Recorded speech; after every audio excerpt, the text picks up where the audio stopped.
Okay, this video is going to be kind of a comprehensive overview of our Wyzen graphic system and how it's put together. It's a little different depending on the type of system, so I'm going to try and cover a small, a medium, large, and really large automation systems so you can kind of see how it all goes together. Now, the pieces I'm going to show you, they aren't all necessarily interchangeable with each other depending on whether we're using web supervisors or plug PCs or Niagara systems or just directly on Distech controllers. All those kind of change the features that we're capable of using on these on this graphics database. So I'm going to start with the smallest one first, and I'm just going to give you kind of an overview of how the system would set up. This is single site small, so this is actually our office here, and as you can see, it comes up. We just have, I'll go into detail on all these logo buttons and everything across the top, but when you log in, the goal is to be looking at a floor plan of the building, a temperature across all the building, and status of equipment within that building.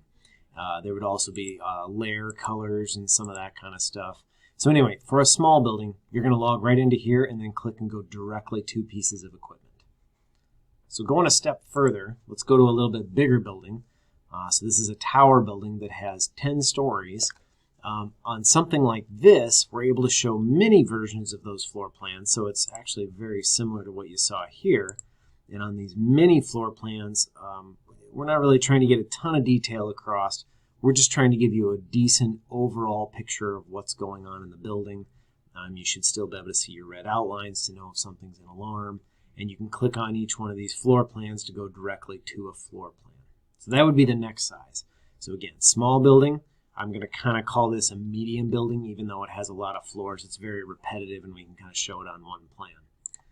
Going a step beyond that, this would be a hospital. Now, the problem with a hospital, and there's a lot of buildings like this, where the floor plans are very spread out, and they're really unique, like buildings kind of stuck together in additions years over years.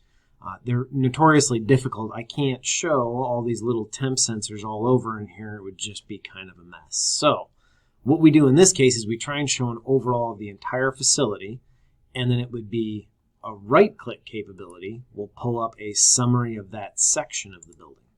So any one of these, we can come in and pull up a section of the building like this. And it gives us a way, again, we want to be able to go from one floor plan, like you see here, and go directly into, so I can either click on it this way, or I can click on it directly and go right to the floor plan. And again, we're trying to, as few clicks as possible to get to the right piece of equipment while still showing you all the information we can. So we're going to call this a large, kind of a large irregular site. Now going one step further, if we go to a school district or college campus, we could have multiple buildings within this one system. So this is a whole unique challenge all in itself.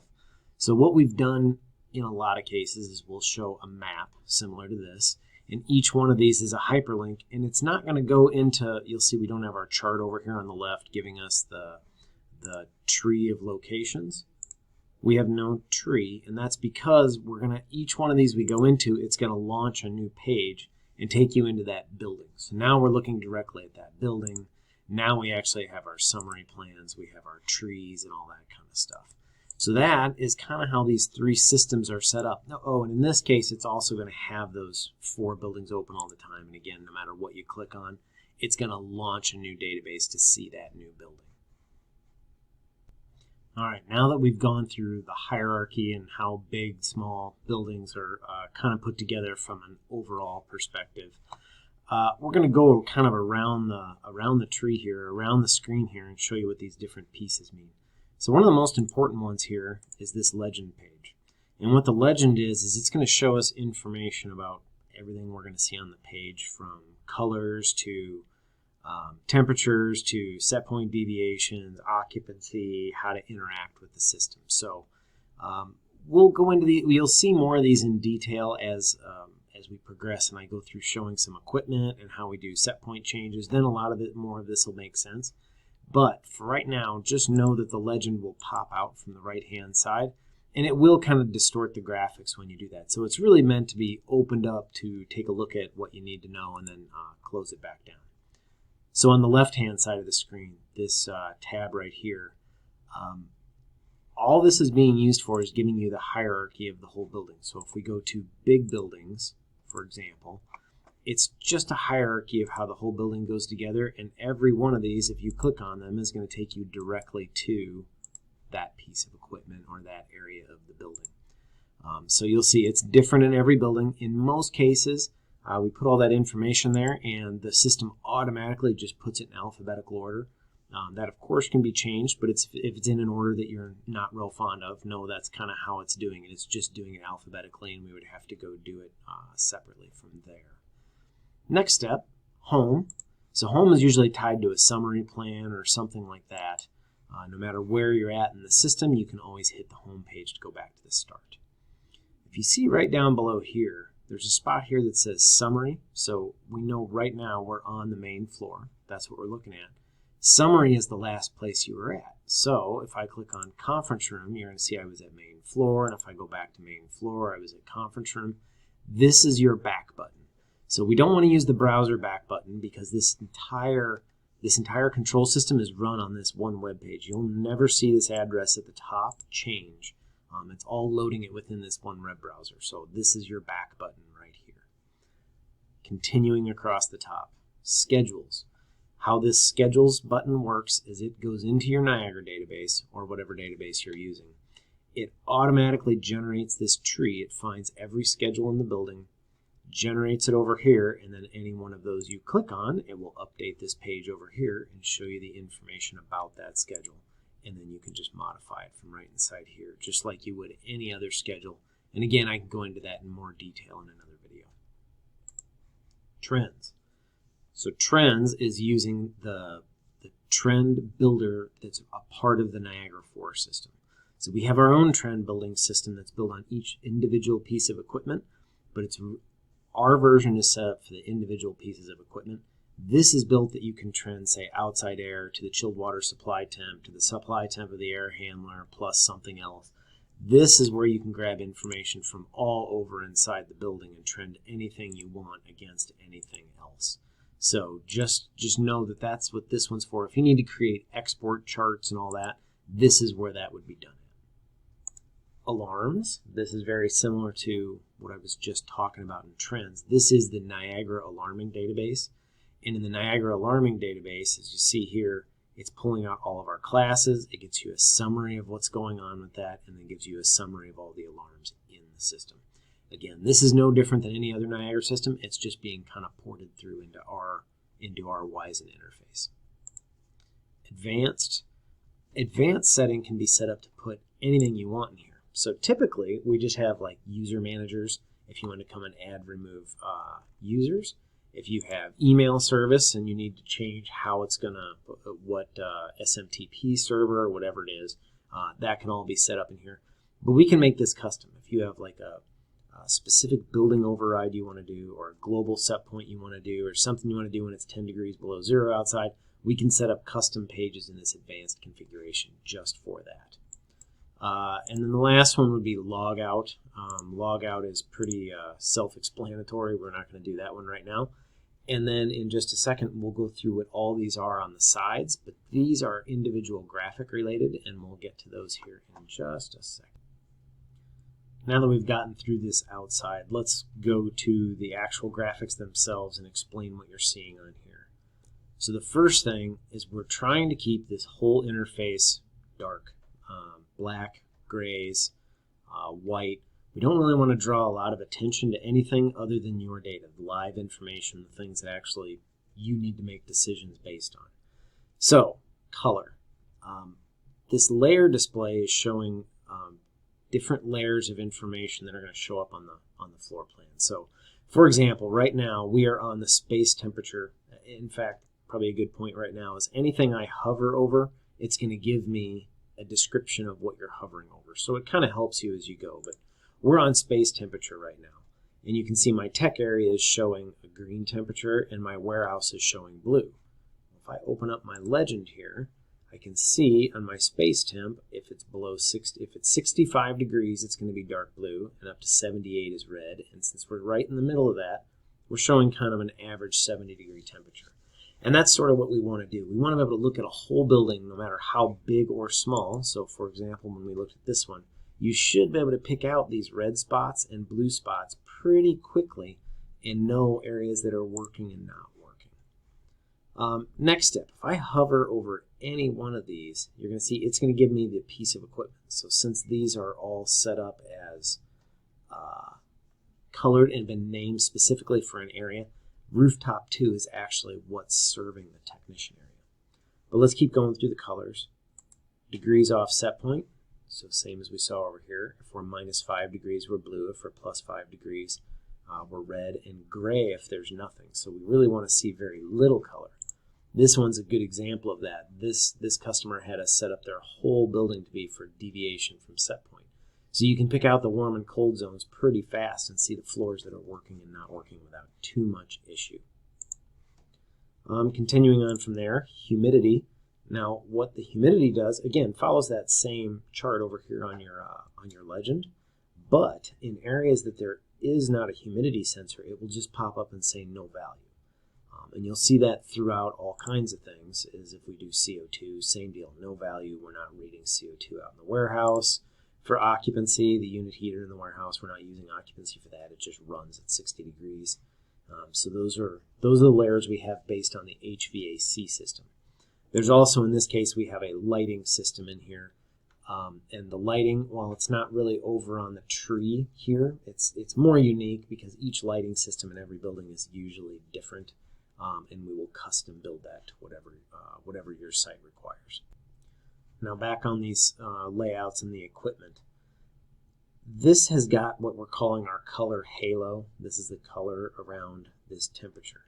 This little black ring around the outside of this will turn red whenever there is an alarm on that piece of equipment. So obviously our office is running pretty good right now because the black rings around everything are not an alarm. If I come over to this building, you can kind of see how we do have alarms. So the air handler is an alarm, the boiler is an alarm. Again, we want to make it quick and easy to go find equipment. Let's see if we can find another one that's not working. That one's working pretty good too. Here's another one where we have a couple of attempts, a couple of air handlers that aren't working correctly. And that's exactly how we want those buildings to work. We want to draw your attentions to the things that are not working. On these equipment tags, these are all hyperlinked right to the piece of equipment, and they will jump even though we have a name on there like Air Handler 1. It will jump and open the tree to wherever you're, to whatever you need to look at or whatever you have clicked on. Now, the one thing it won't jump to is if you're on a bigger site and you're sitting on like the main floor and I want to go to, say, first floor, it won't open up and jump to that. It only opens to jump to equipment. So you'll see right there when I click on a section, it doesn't highlight that. The system technically doesn't care where you're at until you're looking at a piece of equipment, an actual controlled device. Then you'll see it show up in that tree. Now, one more thing to notice, when I jump into, say, a rooftop unit or something, or we'll go into the technician area, up here there's a blank space, and this blank space is where you're going to see controller status. Since we're looking at a floor plan, there's a whole bunch of controllers on this floor plan, so there's not really a way for us to show that. But if I go directly into a piece of equipment, you'll see that green show up on there, which means our controller is online and okay. If you pulled this up and it wasn't working correctly, then you'd see orange or yellow or gray if it was disabled. But that is how you know if your controller is online or offline.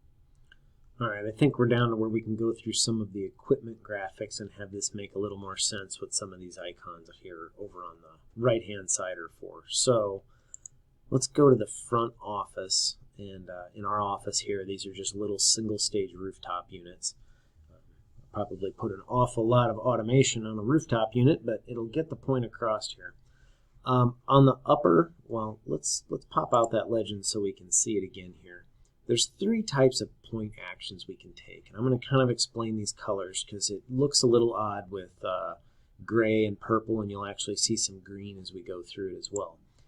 If it is gray, it's just showing a status point. So like this is outside air temp and outside air humidity, return air temp, supply air temp.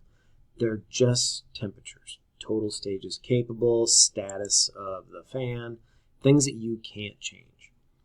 If it is purple, if you look at our legend again, if it's purple, It's an override point. It's something you can take action on. So again, anything that has color is something you can take action on. So we're going to do a simple override on this one. If I click on the command, you're going to see it pops out, and it always does this no matter what you click on. It will pop out the information to the center of the screen, so you can actually make these changes on tablets, phones, and we made all of the buttons oversized again so you can use your finger to be able to turn them on and off. So I'm going to override on so that I don't make all my coworkers mad here. And I'm just going to type in the middle 1 minute. This is duration in minutes, and click override. And what you're going to see is that whole line turns purple. So again, in our legend, it was showing it's overridable if it's like this, and if the background turns purple, it is overridden. So this is currently in a state of being overridden. So moving up here to the right-hand side. So this is what we have running for our piece of equipment right now. I will say we have noticed this is built for Google Chrome, and we have noticed in other browsers some of these animations don't work. Even though all the values are working, like the fan will not spin on those graphics, and unfortunately it's not something we can control.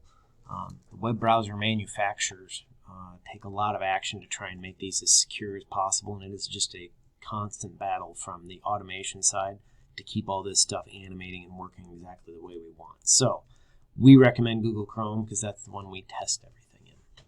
So over here on the right hand side, this is indicating set points, so changing set points on the rooftop unit. This is for documentation, which I'll show that here in a second. This is for trends, and again I said before we have trends on specific pieces of equipment. And down here is for alarms, and this is alarms, again, for this specific piece of equipment. If you want alarms for the whole system, you would click alarms up here. If you want trends that you can build for the whole system, you would click up here. All right, so let's start at the top, set points. So when I pop out my set points tab, you're going to see it keeps the air handler there, but it's just going to stage out these little sections. So now I can open up these parts, and these parts will be much more verbose than what you had seen on past systems and a lot of other systems. If it currently takes 10.4 minutes to raise the temperature by 1 degree while running at max capacity, this is trying to really spell out how the system works. Same for set point adjusts and all that kind of stuff. So we're going to make one just really simple switch here. I'm going to take my occupied cooling set point to 74.5. So since it's green, I can take action on it. I click it, and this doesn't have the overrides because this is just a set point. So I'm going to say I want it to be 75, and I click set. And you'll see it updates right there as 75, and the building, you'll see it here shortly, but this will update its effective cooling set points here after the controller controller processes that information and sends it back up. There you go. So I'm into 75, and again, then if I wanted to override this, I could override that to 74 and take action on it that way. I'm going to change this back to 74 here. So that's really all there is to it. You would read through all this information, and this is where you set up the air handler to work the way you want it to work. Next one down, documentation. So this is kind of an interesting one that we added. And I will say this one has some significant improvements coming to it because there's so much we can do with this, and just didn't realize how sought after it would be until we sort of deployed it. What we have set up is you can click to choose files. Basically, you can take any PDF document you want. So I can click this, and I can upload, say, a master's procedure file. So I'm going to upload that. And it's going to put it up into this graphic, and it is now stored on this type of equipment. Anytime I come in here, I can find that master sequence, and if I click that, you can't see it on this. Oh yeah, sorry, it popped up on my other screen.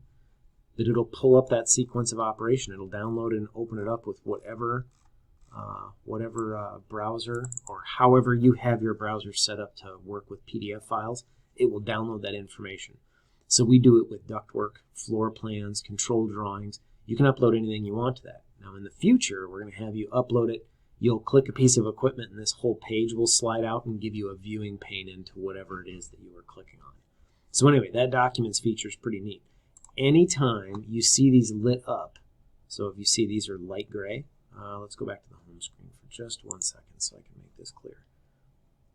There's no set points, trends, or alarms on this page, but there is documents on this page.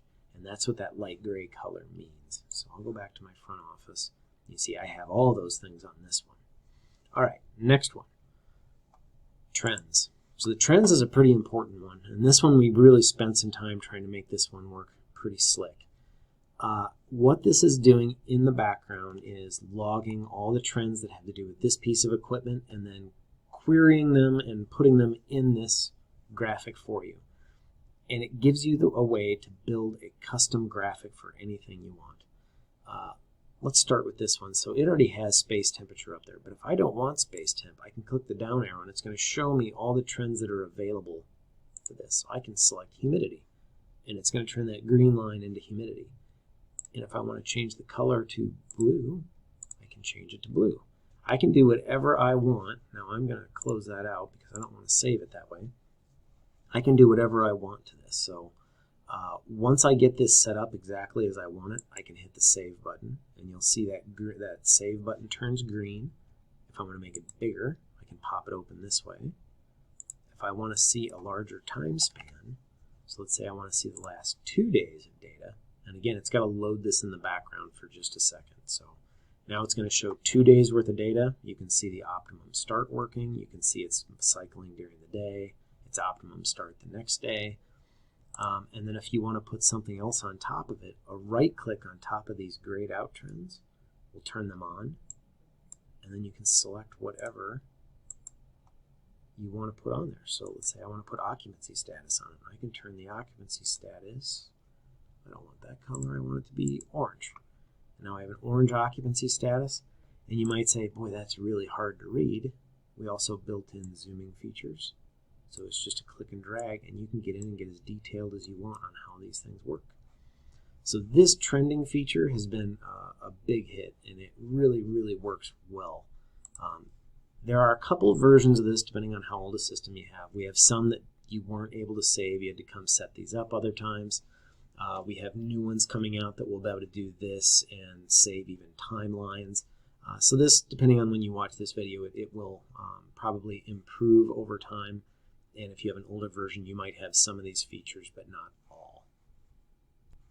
So just another point, now that I have this open like this, I can also open up my set points at the same time. It will just continue to shrink down our air handler graphic to show all the information about it. And if I want to have all the information about the air handler, I can do it like that. So next step, alarms. There are no active alarms on this piece of equipment. How do I know that? I know that because my alarm bell right here is not red. So when I click on that, in this case, now with alarms, there are several ways these can be done. They can be done locally on a controller, they can be done on a network manager or an EC boss, and then they can be done at a supervisor level. And from the graphic standpoint, we can't show those in exactly the same way in all the spots. There's just too many technical hurdles to try and get alarming done in controllers versus alarming done on supervisors to look exactly the same. So rather than trying to make them identical, we put through the options we could on each one. In this case, since we're looking at a network manager and EC boss, I can click on any one of these alarms and I can enable, disable, and add time delays if I want to. So by disabling, I can just click on the button and you can see it turns gray, or I can enable it by hitting that. Let's see if we can find one. We may not have any that are actually in alarm right now. Well, there, we have the alarm. There we go. We have a test alarm active right now. So it is actively red, and you can see right here, I have a red bell over here, and that's what's letting me know that there's an alarm here. Let's look at another version of this on another building. If I go to a zone in this site, this one only had, I think, one alarm in the whole space, and there was just not very much to it. If I come to another site like this one, let's go to my air handler here. So this one's built on a web supervisor, and I need to find, I'm going to pause here while okay, I had to hunt around for just a second, but I went back to the school and pulled up one of the heat pumps that actually has a space humidity alarm. So in this case, if I open up the alarm console, it looks a little different than those other ones, and that's because this is a several buildings all running on a web supervisor. You can see we're in an off normal state. It's an unacknowledged alarm. It says what it is. And you'll see right here the in red, in alarm. It'll show what's in alarm and anything that's been unacknowledged. Now, we're not trying to take action on these alarms and acknowledge them or do any of that here. This is purely just we want you to be able to see what's wrong with the piece of equipment. And if you need to do a bunch of alarm database work, again, you would go to that button at the top and go work on your alarm database and acknowledge alarms and all that from there. This is just you're looking at the equipment and we're trying to show what's going on with that equipment from that spot. And the nice thing on this one, so once I pull it up, again, you can see pretty quickly what's an alarm, what's working, what's not working. And in this case, we actually have overrides going on.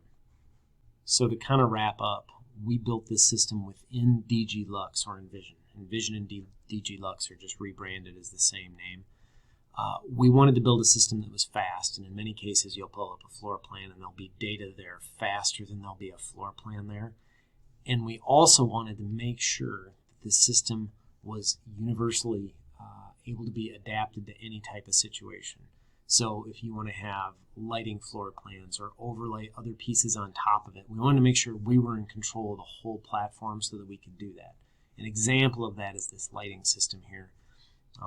This is, again, within our office, and we use those same pop-out menus so we can give it the same look and feel. And we can override lights off. We can override them on. We can set dimming levels. We can make them really bright or really not bright, and put them back to auto. Show motion. Those are just bits and pieces that if there's a custom part that you need for your building, we're able to adapt it into this platform we made. So anyway, I hope that answered everybody's questions on what Wyzen is and how it works. If there's any further questions, please get a hold of Woodman Controls. Thanks for watching.